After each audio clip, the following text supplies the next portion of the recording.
Subhanallah, subhanallah, subhanallah.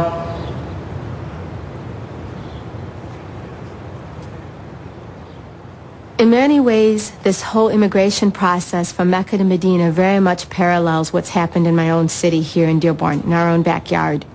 And I see it play out in the hospital where I work. بيتكلم عربي فما مشكلة أبدا بس ولكن إذا تحتاجين أي كان شيء هو بيتصل فيي وأنا برجع بتصل فيكم. Najah Bazi is a nurse at Dearborn's Oakwood Hospital. She conducts training sessions to help bridge the gap of understanding between the hospital staff and their Muslim patients, many of whom are immigrants. They know you're all nurses, and I know that you're in this profession just as I am to serve, to do a good job. But it's real easy for us to get caught up in our own baggage. We're all human, and we all have a certain set of preconceived notions, just as you walked through the door and you saw me for the first time, just as you might have seen Alia. In the sensitivity training, inevitably, they know very little about the faith of Islam. They think that the faith of Islam is a very maybe terroristic, militant, barbaric, spread by the sword faith. And so when they have a Muslim up there talking about patient rights, dignity, issues around health and illness, all of a sudden you see all of these stereotypes that people have as part of, the baggage as we grow up just kind of fall. When you transcend culture, you arrive at a universal place where our humanness is all the same. You grieve the same. We all cry when someone we love dies. When we deliver, those of us who can deliver, we all experience labor. Something happened in Dearborn that further established a need for this kind of work, and that was the huge immigration process as a result of the Gulf War. As a critical care nurse, Najah Bazi often has to counsel patients with terminal illnesses, like this Iraqi immigrant who has just been diagnosed with uterine cancer. I said to her, "What do you think you have?" And she said, "I have an infection in the uterus," and they took it out. Maybe she's not hearing it the first time. Maybe she doesn't need to hear it. Right. Maybe she can't hear it. They're just not saying the C word at all. Okay. And they're not using that word with her. And they want to just maintain hope. And we're just going to treat it delicately. Okay? Okay. All right. Okay. Thanks. Assalamu alaikum. These are families immigrating from a way of life, and mostly because they've been torn by war. And so they get here, and the helpers are here. And it's quite obligatory to be that helper. When Muhammad arrived in Medina, he made it clear that helping immigrants would be one of the cornerstones of the new Islamic society. This is his message. Spread peace, feed people food, and do some devotional practice, and you'll enter paradise without any trouble. 2/3 of that message is about other people.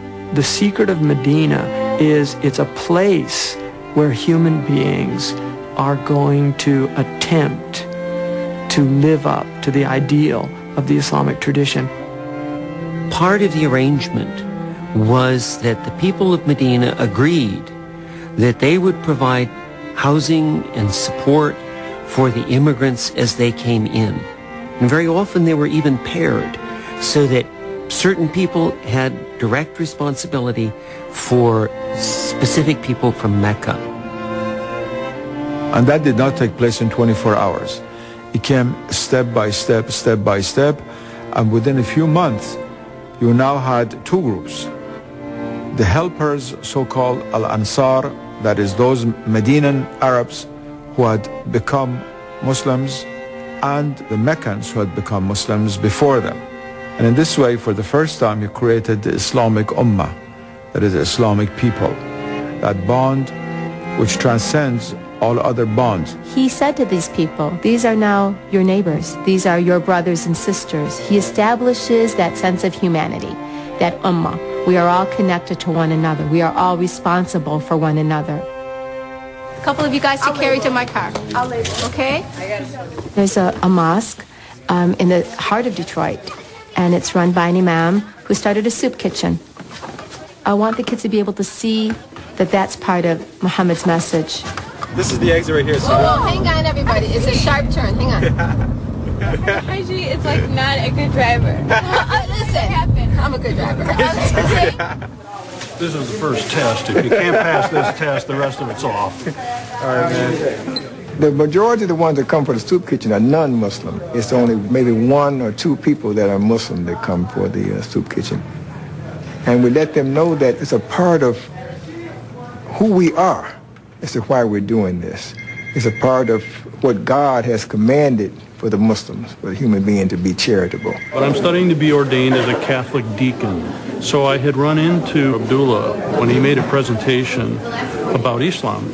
And I was really attracted to the works of this mosque. I was never aware that there was an active part of the Muslim faith life that really reached out to the poor. I wasn't even sure that it was part of your creed. Abdullah went through misunderstandings that would commonly exist. He started with the term black Muslim. What does that bring to mind? And, you know, honestly, it brought to mind certain things that would make you fearful.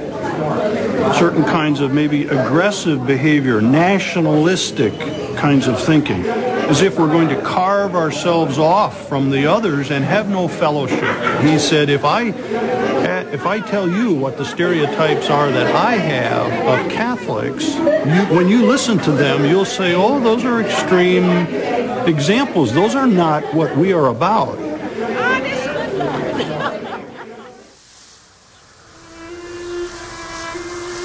Dearborn is the place where the early immigrants of Arab, Lebanese, and Middle Eastern people came and settled down. This country embraced them and opened its door for them. Yet they needed time to adjust and go through that difficulty they faced when they came to this country. It's 2 different societies, 2 different cultures. Najah and Ali Bazi are raising their family in the suburbs of Dearborn. Their children are 3rd-generation American Muslims. We're trying to combine the best of both worlds and give our kids the family values that our parents teach, and realize that they live in land in the United States which has many opportunities for our kids to prosper in. You still can't beat me. Okay, I'll beat you tonight. Can you? Can you shoot 5 and 0 from I the can same shoot spot? 5 and 0 from anywhere. 5 and 0 anywhere? Anywhere. Anywhere? Right now? Right now, let's go. Like many Dearborn families, the Bazis struggle daily to balance the sometimes conflicting demands of their faith and modern American society. Their daughter, Nadia, has decided to wear the hijab, or head covering, that was first worn by Muhammad's wives. Many Muslim women still wear the hijab as a sign of modesty and piety. And we're going to back you one way or the other. That's a given. Our daughter came to us and said, I've made a decision. And she's 16 now. And she said, I've decided that I want to wear hijab. I have no problem with him. The last time when you put it on, right? You made me take it off. No, I didn't make you take it off. I sort of persuade you, thinking, trying to bring out the other end of the light of it, right?